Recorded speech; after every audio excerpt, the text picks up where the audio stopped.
कहानी धरती की, जहां धरती बोलेगी और हम सब सुनेंगे। एक ऐसा कार्यक्रम जो आपको ले जाएगा धरती के सफर पर, जहां विज्ञान के जरिए हम समझेंगे उसके पुराने रहस्य, बदलता स्वभाव और उनसे जुड़ी रोचक जानकारियां। हर एपिसोड में धरती का अतीत, वर्तमान और भविष्य एक आसान और दिलचस्प बातचीत के साथ। तो आइए आपको मिलवाते हैं हमारे अगले एपिसोड के गेस्ट से।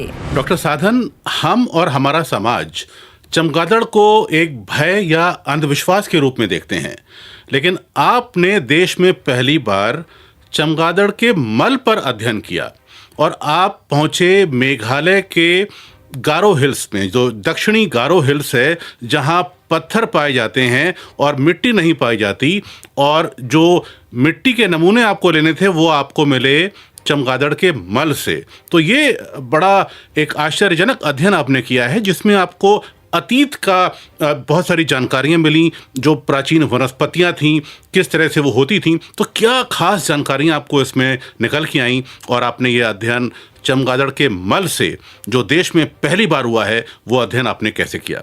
जी डॉक्टर कपूर, मैंने जो गुफा पे जो देखा चमगादड़ का मतलब रेस्टिंग एरिया पे, तो वहाँ पे जो मोल मिलता है, वो मोल को वो सोइल के हिसाब से वो काम करता है। जब हम लोग उसको एनालिसिस करता हूँ, उसका जीवाश्म देखता हूँ, तब जो है उसका पूरा लोकल वेजिटेशन, उस एरिया का पूरा जंगल का वातावरण वो बोल सकता है, क्या उसमें वनस्पति रहा और क्या जलवायु हो सकता है, उसके बारे में बहुत बढ़िया से उसकी चमगादड़ की मोल पे देखने को मिलता है।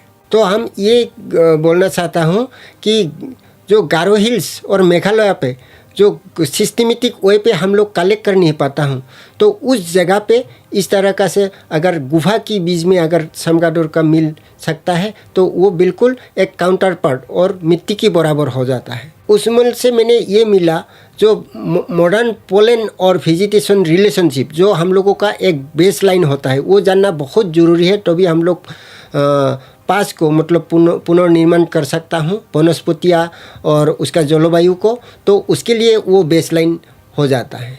और डॉक्टर साधन, जो ये गैंडे हैं कभी पूरे असम में फैले थे और भारत के पड़ोसी मुल्कों में भी पाए जाते थे, लेकिन अब गैंडों का जो क्षेत्र है वो सिमट कर केवल काजीरंगा राष्ट्रीय उद्यान तक सीमित हो गया है। और यहाँ पर यह भी आपकी रिसर्च से मैंने जाना कि काजीरंगा जो राष्ट्रीय उद्यान है वो कभी बहुत घने जंगल वहाँ हुआ करते थे, और आज जंगल सिमटते जा रहे हैं और वहाँ घास के मैदान बढ़ते जा रहे हैं।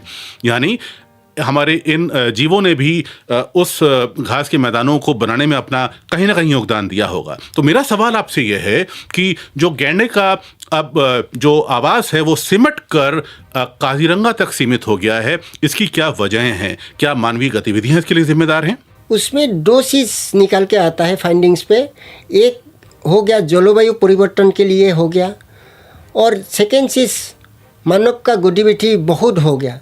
ये आज 3000 से 4 साल पहले ये पूरा पाकिस्तान लेके Afghanistan, northern India, north west India, ये सब भी बिहार में भी मिलता था। धीरे धीरे ये नॉर्थ ईस्ट की तरफ गतिविधियाँ किया, फिर देखा कि नॉर्थ ईस्ट में भी असम पे जब देखा कि मानव गतिविधियाँ ज़्यादा हो गया, और अल्टीमेटली जाके वो काजीरंगा और ऐसे 2-3 जगह, पवितरा नेशनल पार्क, मन्ना नेशनल पार्क, ये सब पे वो उसका वासस्थान बना लिया।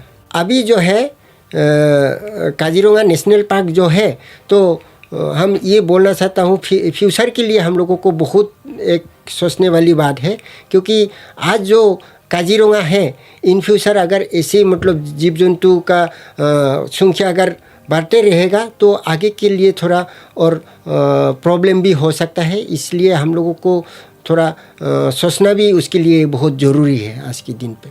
डॉक्टर साधन, आपने गैंडे और जंगली गधे और याक के गोबर पर अध्ययन किया है, तो इनके गोबर पर ये पहली बार आपने अध्ययन किया है, तो उसके क्या कारण थे और क्या निष्कर्ष निकल के उस अध्ययन में सामने आए?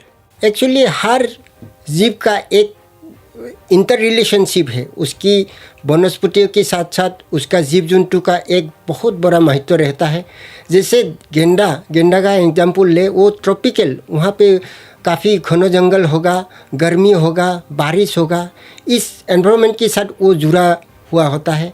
उसके साथ साथ अगर हम लोग वाइल्ड याक के बारे में देखें, वो एल्पाइन मीडियो जहाँ पे हिमपात होता है, जलवायु ठंडा होता है, 6 महीने बर्फ़ गिरता है, उस जगह पे उसका वासस्थान है, मतलब उसका नेचुरल हैबिटेट है, मिलने को मिलता है। और इधर वाइल्ड एज के बारे में देखें, वो रेगिस्तान पे मतलब डेजर्ट पे जहाँ पे थॉर्न फॉरेस्ट कांटेदार जो जंगल होता है वहाँ पे वासस्थान लेते हैं। तो उस केस में अगर हम लोग देखें, गोबर का अध्ययन करें, फिर उन लोगों का क्या वनस्पति के और क्या जलवायु के साथ एक रिश्ता है, वो बहुत से बहुत बढ़िया से निकल के आता है। और ये वर्तमान का क्लाइमेट की परिवर्तन भी वो हम लोगों को दिखाते हैं।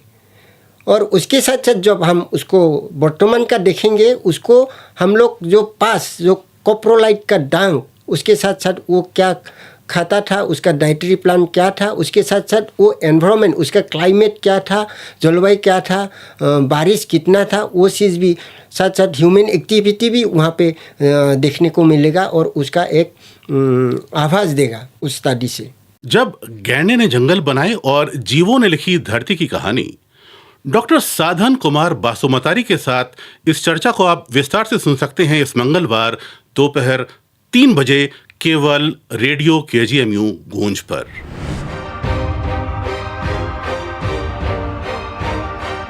तो ये थी एक झलक, लेकिन असली बातचीत अभी बाकी है। अगर आप इस विषय को थोड़ा और गहराई से समझना चाहते हैं तो जुड़िए हमारे साथ रेडियो KGMU गूंज 89.6 मेगाहर्ट्ज पर।